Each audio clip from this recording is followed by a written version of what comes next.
sa Missing Morning. Hello, magandang hapon, magandang tanghali sa inyong lahat. Isa rin po pala ako sa mga natulungan ng I am Mowal Barley. Then, cancer-free na ako, almost 6 months. Then, kidney failure. Then, nagkaroon din ako ng GITB sa bituka o gastrointestinal tuberculosis. Then, ayun, bago ko kasi nalaman yung barley na yun, isa sa mga, sabihin natin, angel sa hospital na nagturo o nagbigay kay mama na why daw na hindi ko i-take si barley kasi nga si barley is isa daw sa mga cancer medicine or pure organic barley. Then, ayun, nag-decide si mama kasi yung time na yun, nung nasa hospital ako, 13 days akong comatose. Then, binigyan ako ng doctor ng 10% lifesteal. Then, 3 days na, kumbaga 3 days na lang yung tanin ko. Kasi nung time na yun, lahat ng laboratory ko is bagsak lahat. So, breakdown lahat ng CBC count ko, hemoglobin ko, white blood cell ko, lahat. CD4 count ko, bagsak lahat yun. So, ang chance ng doktor na baka maoperahan ako ng walang kasiguraduhan, kasi nga nung time na yun is talagang, as in wala. Wala na talaga. Di naka-NGT ako nung time na yun na nasa hospital ako, then, tinry kong umorder sa dati kong katrabaho na si Mentor Arlene Costoy. Hello, Mentor, ng isang box. Tinry ko siya. Then, a day, dumating sa akin yung barley nung tanghali kasi kinabukasan operation ko na. Kasi nagising na ako from the comatose. Pinasok yung barley sa loob ng hospital ng Patago. Then, kapag wala yung mga doktor o wala lahat, yung barley powder, nilalagay sa NGT. Noong time yung kasi napaka-bloated lang. Ito yung bloated ng chunk ko before. Pakita ko sa inyo. Oo, napaka-galing talaga ni sobra. Amazing Pure Organic Barley. Nakaka-amaze kaya until now talaga. Pag sinishare ko yung testimony ko. Kinikilabutan ako kasi hindi ganito yung Biro nyo, nagkita tinangingan na kami. siya ng doktor, 3 ito days ako na lang. noon. Ayan siya before. Ayan, yun nasa hospital Tingnan ako. natin, men. Ako din. Ayan. Ayan. Grabe So, si diba, Lord. laki ng ano. Ayan ako noon. Tapos, nung nakita Miracle sa kanya. Nung nakita yung ultrasound ko ng contra CT scan, bumigay lahat ng kidney ko dahil nga sa kidney stone na nakabara. Then after noon, ito yung last testing, last check-up ko. Kung mapapansin mo, ito yung unang figure.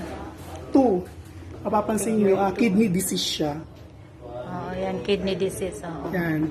Then, nung kinumpare siya ngayon ng last check-up ko, ayan na siya. Kidney normal na ako. Talaga Nakaka-amaze, ayan.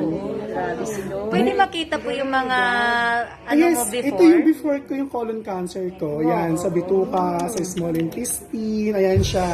Grabe, ang daming bukol, no? Yes po, nung hindi pa po ako nakapag-barley, large intestine ko yung pumutok. Talagang at barley, no? Tapos nung nakapag-take na, kaya yung dumudugo na yung bituka ko. Kasi dumudumi na ako ng dugo nun, saka sumusukan na rin po ako ng dugo nun. Grabe. Yung nakapag-take na ako ng barley, ayan na siya. Wow. Ayan, sobrang linis na. Siya, kuminis na, no? So, ay gumanda na. Oo, Galing talaga ni Barney. Ayan yung ano ko. Normal, as per doctor. Actually, hindi ko naman naiintindihan. Yung doktor lang nakakaintindi.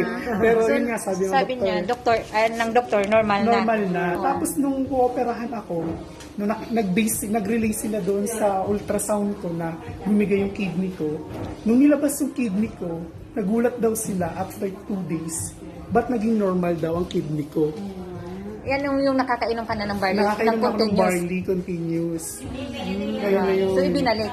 Binalik nila yung kidney ko kasi sayang naman doon, nagka-function naman doon ng maayos na. Ay, yun, no? Kakainin na ako ng maayos. Although sa isang kidney ko, nakita ang bato is 13 stone, sa isa naman is 16 stone. Dami. Pag umiinom ako ng barley, sumasama siya. Although masakit talaga yung stone kasi white, parang white ng bato na ganyan. Ang dami. Sumasama Mas ilan siya. sa shika sa isang araw? Before, nung nasa hospital ako noon, March, April, 3 times a day ako nagbo-barley. 3 times a day po ako nagbo-barley. umaga, tanghali, gabi. Umaga, tanghali, gabi. Pero, ayun nga, sinusunod ko yung instruction ni Mentor Arlene na binabasa ko rin yung interval 30 minutes bago kumain. Yung para mas na-absorb ng katawan mo yung barley. Yun. Tapos after nun, yun, pag nakakainom ako ng barley, nakakaihi ako, ang sarap umihi. Saka nakakatulog ako ng maayos. yung hinihingi nating deep sleep na 8 hours, sumusobra ako. Ang sarap, pagigising ako na ang fresh, wala na akong nararamdamang sakit. Saka yung hilom ng tiyan ko, ang bilis niyang maghilom Grabe. sa tiyan. Kasi yung Yung sugat- hiwa, yung hiwa. mismo yung opera. Ngayon, ano ka sa doktor mo, ngayon, nagpa-laboratory ka. Ano na yung naging, mo? Excellent. Wow. Excellent ng laboratory ko, CBC count ko, especially yung white blood cell, ito ang importante. Kasi yung white blood cell, CD4 count, hemoglobin, lahat po yun is Lahat normal normal. na. Lahat po yun is normal. Yung colon cancer moment, anong nangyari Yun, na? yung colon cancer ko, ito nga po yung cleared na po. Ito po.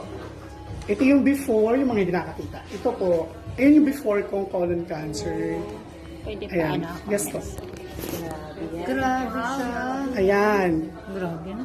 Ang Ayan po. daming buko. Kung kaya mapapansin niyo yan, ayan na yun, di ba?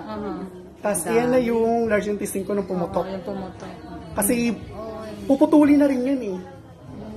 Kasi yung time na yun, kasi wala na rin akong pag-asa nung time na yun. Ngayon kung mapapansin, ayan yun, di ba? Oo. Ayan na siya.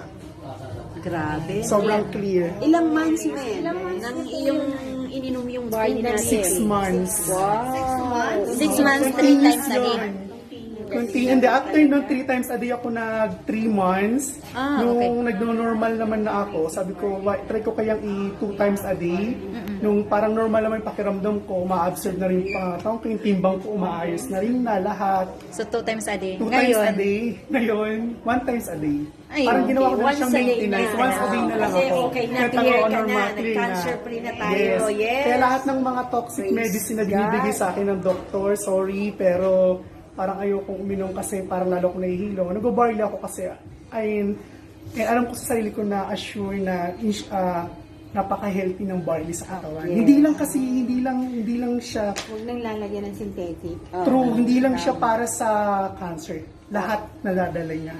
So ngayon, Yun. wala na yung synthetic medicine sa katawan mo? Or Hindi na ako hindi ka na Hindi na umiinom? ako umiinom. Pag niresettahan ako ng doktor, sinasabi ko na lang sa Pero doktor. continuous ka pa rin nagpapacheck up sa'yo? Continuous ako nagpapacheck kasi importante talaga yung laboratory. Yun. Pero pag may mga synthetic medicine, Hindi mo iniinom? hindi ko na iniinom. Bila barley powder ko na lang siya. kasi, mas safe, alam mo kasing safe kasi naranasan ko nung nasa hospital ako na hindi na tinatanggap na katawukang gamot. Ano nga means yung name mo, Mens? Ruby po, add niyo po ako sa Facebook, si Ruby Ruby ano? Labong. Ruby Yun. Abong. Ruby Labong ito po. Ruby Labong. Yes po. Yes, mentor. Sige. Ito po. Yan, para ma-add nyo rin po ako.